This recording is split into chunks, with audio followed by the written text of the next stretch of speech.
อย่างเด้อ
คือทวนไทยได้สาวทางทั่วแผ่นดินลาวเพื่อเดือนและดาวเข้าปุกองตัวท้องนาคาสูงเด่นเหมือนดังสายน้ำสวยงามป่าไม้ภูผามีทักนำพาภาษาบนทุกสุขใจ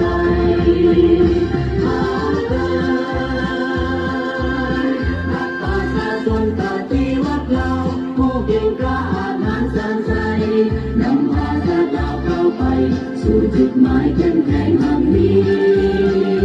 ยอมมีพาสาเราได้มีวันนี้ขอจดจำคุณงามความดีจงรักภักดีเกิดทูลขอเอ่